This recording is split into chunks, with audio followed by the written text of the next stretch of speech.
Hi, thanks for tuning in, and we are back on In Realty. On this segment, the know-how and how-to segment. Again, please welcome James Ong of Fortis FP. Thank you so much, James, for making the time. It's always a pleasure having you here. So this time, James is going to talk about up the value of your house. If last week we've talked about upgrading to a better house or to a bigger house, so this week we want to know tips and advice on how we can increase the value of our current home.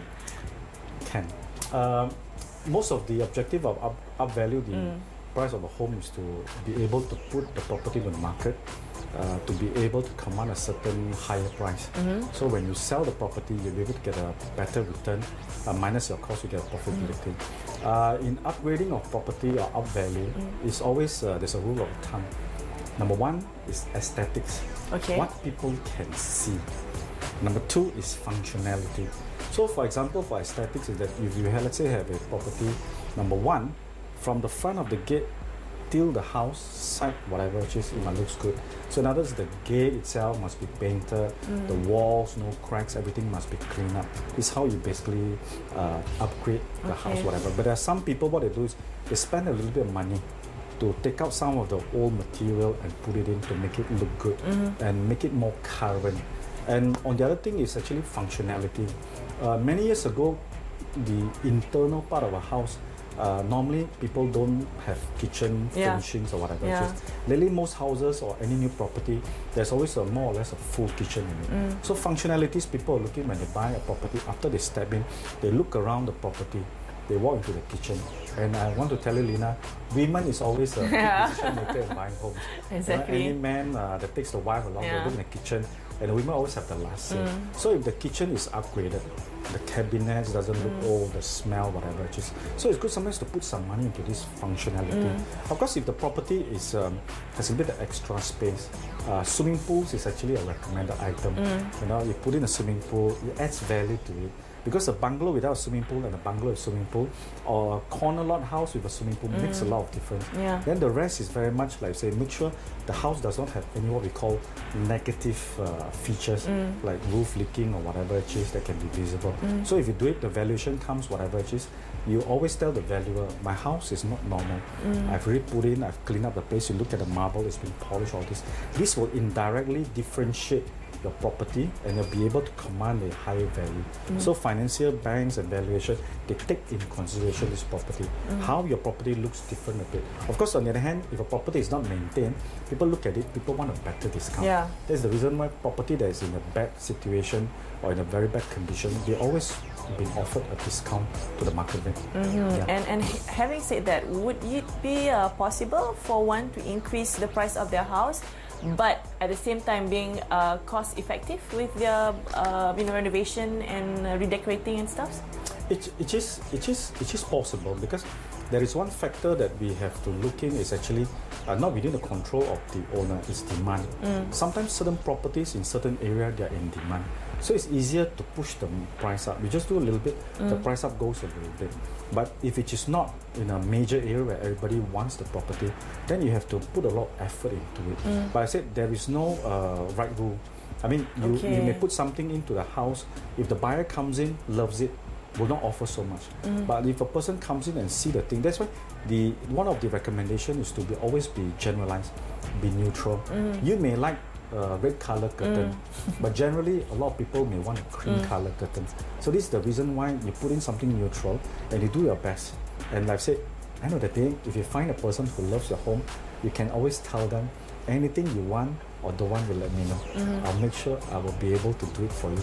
So when I sell you the house, when you're moving, it's in a moving condition. So there are some certain arguments saying that if you were to tear down current house to be sold to someone else, then the value would drop, as in the house that's not been torn down, or in a their very own structure. Meaning, say like if I have a wall, I tear down a wall just to make a bigger space. Increase the build-up. Increase the.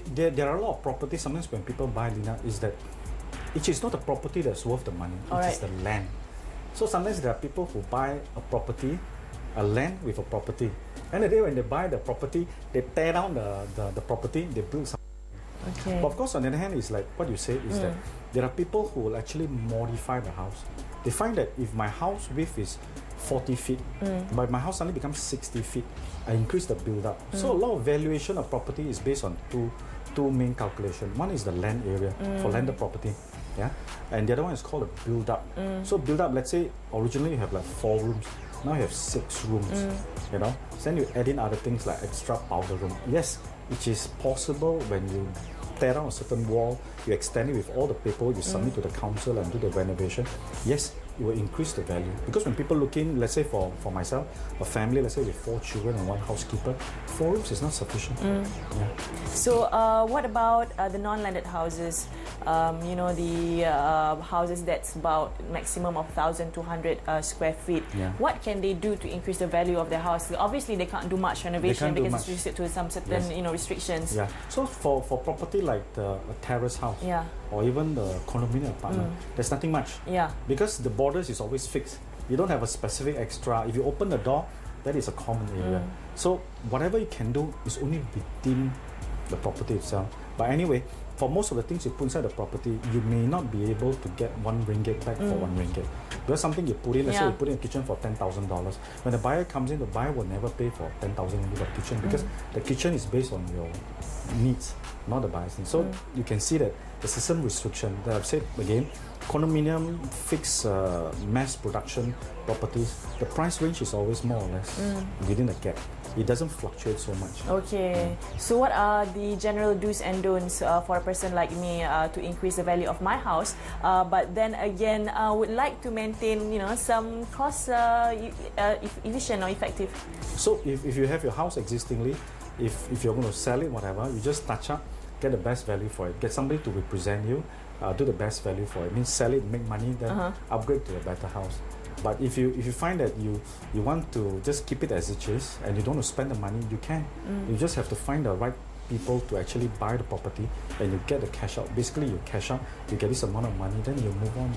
Yeah. Okay, so lastly, James, to what extent should one improvise or redo their house as just to up the value? Use. Yeah, for personal use. Like I said, after a certain period of time, houses actually deteriorate a little bit. You have to upkeep in case there is water leaking, all those things. So if you can maintain and upkeep all these things and make it look new, like the wall, all those things, the value of the property will always be maintained. Okay. Of course, there's certain things you cannot control. If you live in a condominium, the common spaces you cannot control. The outlook of the building, the security you cannot control. So that's the reason why landed property is easy within your control. But if it's called apartment, condo, whatever, you can't control because whatever is yours is yours. Yeah. The rest is common. So when people pass by, they look at condominium and a lot of people say about the things is good about the thing, then it helps you a little bit. If it's not, then it will affect your property no matter how beautiful your unit is.